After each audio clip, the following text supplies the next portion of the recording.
자, 쭉 가서요. 두 개의 시를 말씀을 드리고 3권을 정리해 보도록 할게요. 고라자손 시 중에 하나, 그리고 마지막 89편 하나, 이렇게 정리를 해 보겠습니다.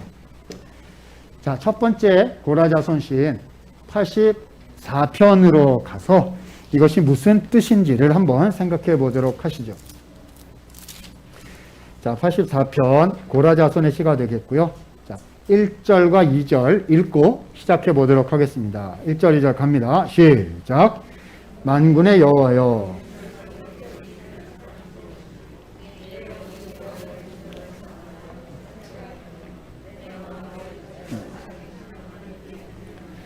만군의 여호와여. 자, 무엇이 아름답다? 주의 장막이. 자, 여러분 고라자손 시의 특징이, 전형적 특징이 뭐라 그랬죠? 성전 제사를 강조하는 특징을 가졌다고 아까 말씀드렸잖아요.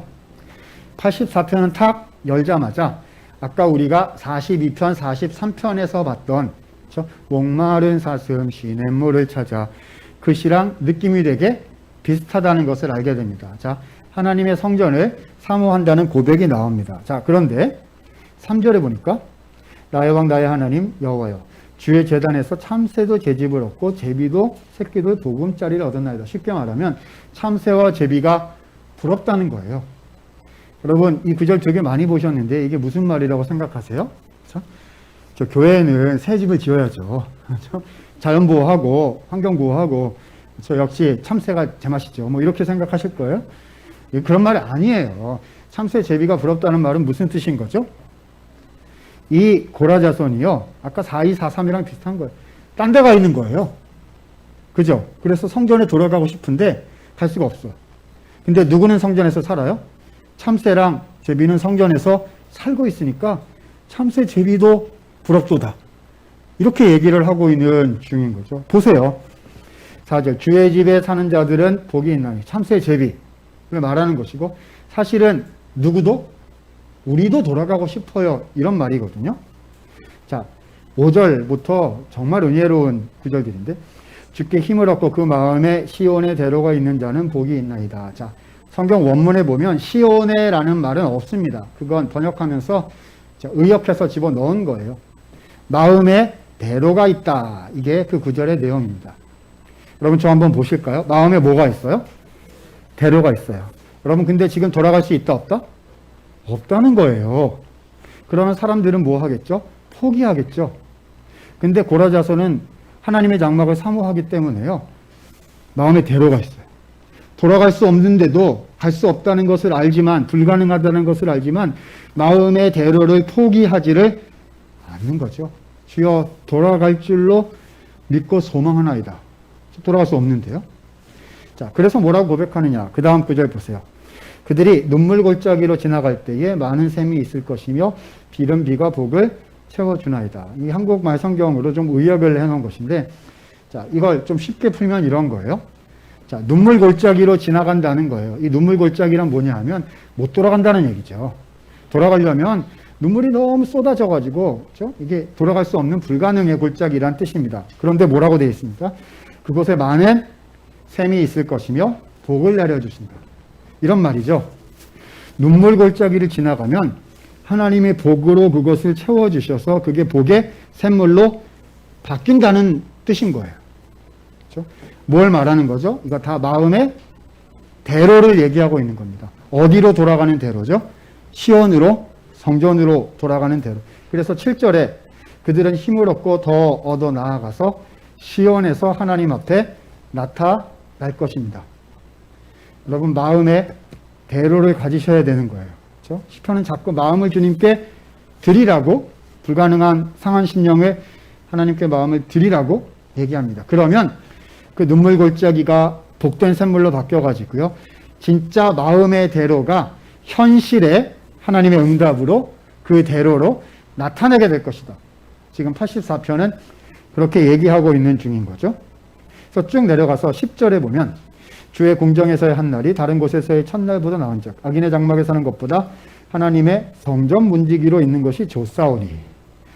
혹자들은 이렇게 보고서 성전 문지기로 있는 것이 좋사오니, 그래서 교회에서 아무거나 시켜도 순종하세요, 뭐 이런 뜻으로 이제 이해하시는 경우들이 있는데, 여러분 이거는 그런 말이 아니에요. 성전 문지기를 뭘로 보고 그런 말씀을 하시는지 모르겠는데 문지기는 고위직이에요. 그렇죠? 요즘 얘기하면 장로님 정도 된 거예요. 그렇죠? 이거 함부로 이렇게 문지기 무시하시면 안 됩니다. 여러분 고라자손 자기들이 했던 일이 문지기이니까 지금 얘기하고 있는 거예요. 그러니까 악인의 장막에 오랫동안 사는 것보다 성전으로 돌아가서 맡겨주신 일을 하루라도 하는 것이 더 좋겠습니다. 이런 말인 거죠. 자, 질문 들어갑니다. 이게 무슨 말이죠? 원래 고라자손이 이 시를 지었을 때는 이런 말일 거예요. 이유는 몰라요. 4243처럼 먼 곳에 가 있는데 근데 성전에 돌아갈 수 없는데 그러니까 성전을 사모하는 마음을 갖겠다. 이런 뜻이었겠죠.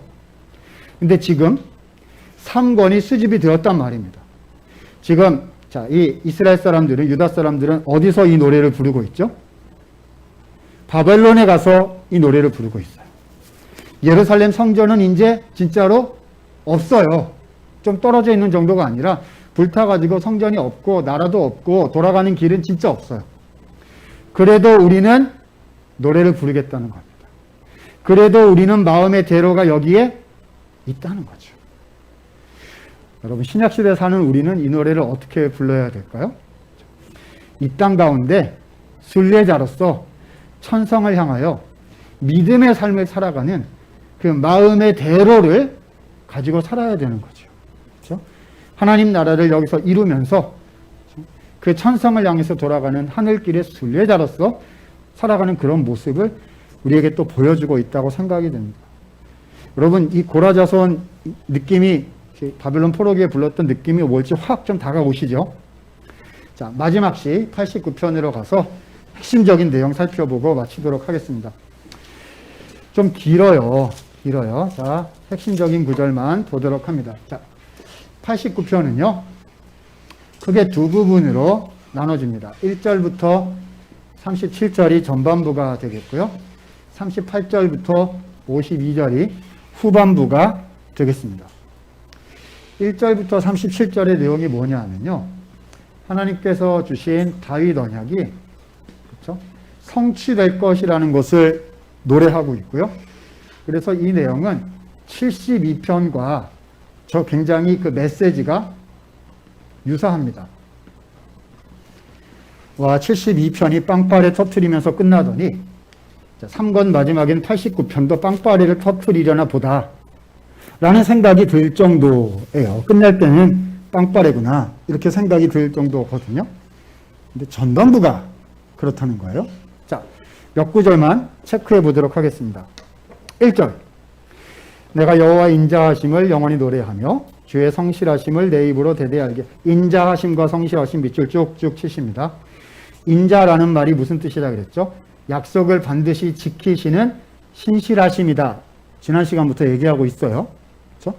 하나님이 하신 약속을 지키십니다. 자, 하나님이 하신 약속이 뭐냐? 3절 나는 내가 택한 자와 언약을 맺으며. 자, 누구에게 맹세를 했다?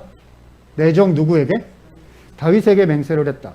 뭐라고 맹세하셨어요? 내가 너의 자손을 영원히 견고히 하며 내 왕위를 대대에 세우리라 하셨나이다. 옆에다가 다윗 언약이라고 딱 써놓으세요.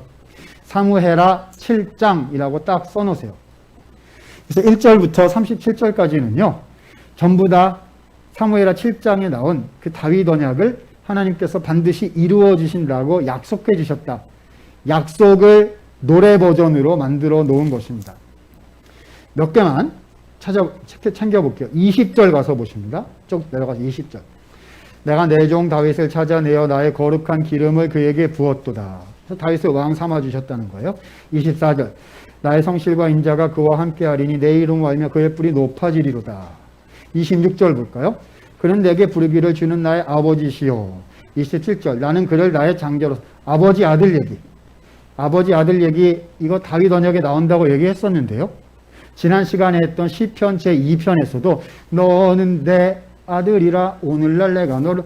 하나님은 아버지시고 다윗과 다윗 가문은 아들이 되는 거다. 다윗 언약 얘기입니다. 28절 나의 인자함을 영원히 지키며 나의 언약을 굳게 세우며 그의 후손을 영구하게 하여 그의 왕위를 하늘에 날거하게. 약속 지킨다 약속 지킨다 이렇게 나오는 거예요. 그렇죠? 자, 34절 나는 내 언약을 깨뜨리지 않는다. 내 입술에서 한번 나간 것은 변하지 않는다. 내가 여기서 나는 하나님이죠. 나의 거룩함으로 다윗에게 한번 맹세하였은즉 나는 다윗에게 결단코 거짓말을 하지 않을 것이다. 하나님이 약속하신 건 반드시 이루어진다.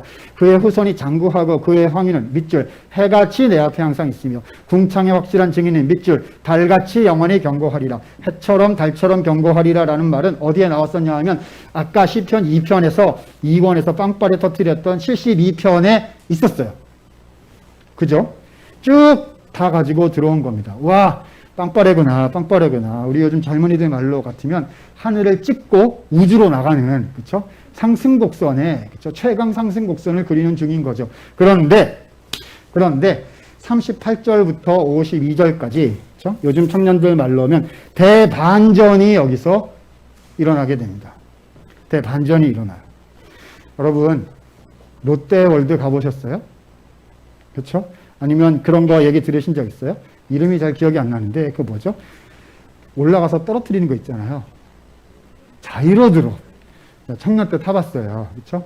밤에 타야 제맛이에요. 지금 서울이 다 보이거든요. 끝까지 올라가요. 왜 끝까지 올리죠? 떨어뜨리려고요. 떨어뜨리는 게 제멋이려면 끌어올려야 되는 거거든요. 지금 이걸 왜 끝까지 하늘을 찍고 우주까지 끌어올려느냐? 왜요? 떨어뜨리려고. 충격파 주려고요. 읽어보도록 하겠습니다. 38절. 그러나, 자, 역접 들어갑니다.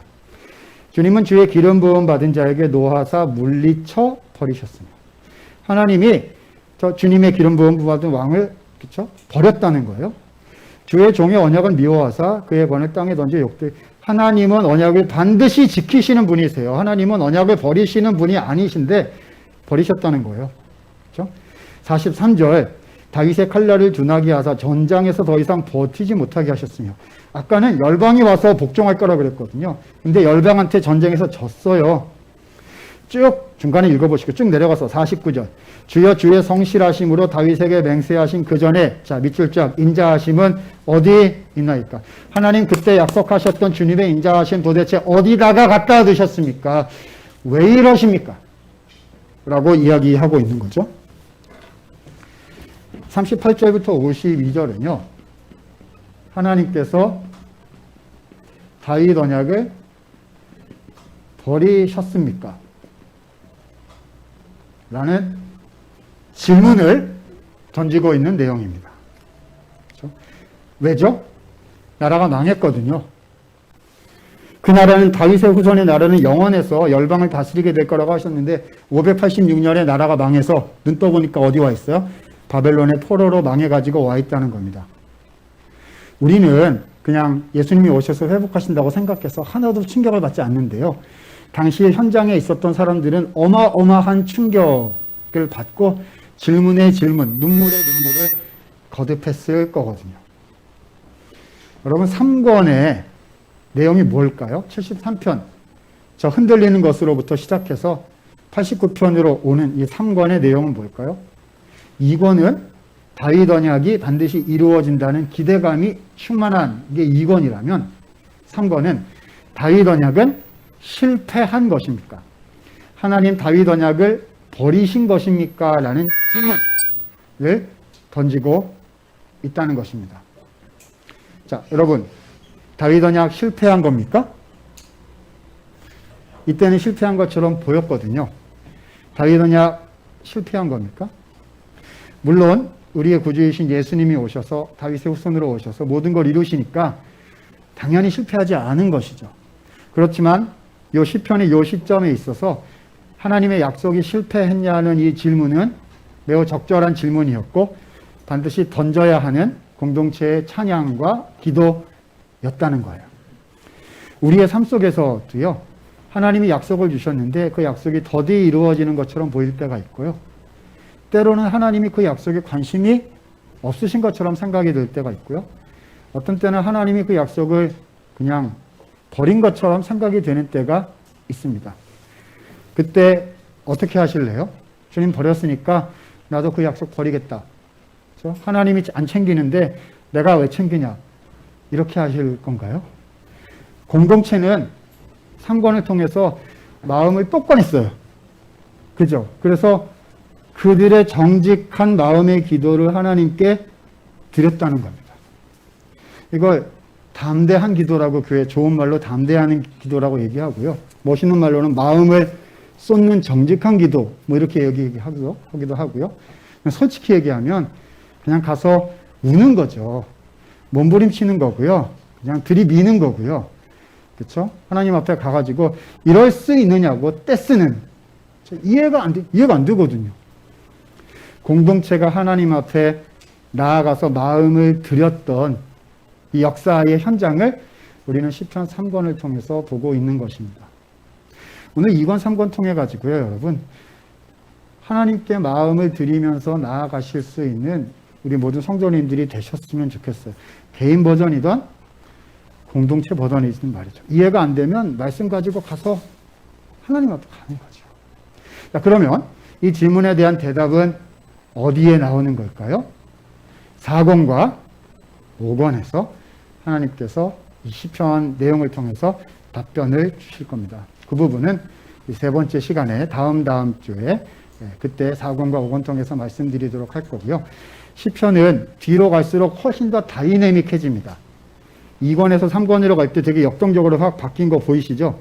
4권과 5권은 훨씬 더 다이내믹하기 때문에 그 다음에 무슨 내용이 나오실지 여러분 기대도 해주시고 또 같이 참여해 주시면 그러면 좋을 것 같습니다. 자, 오늘 강의 여기까지 하겠고요.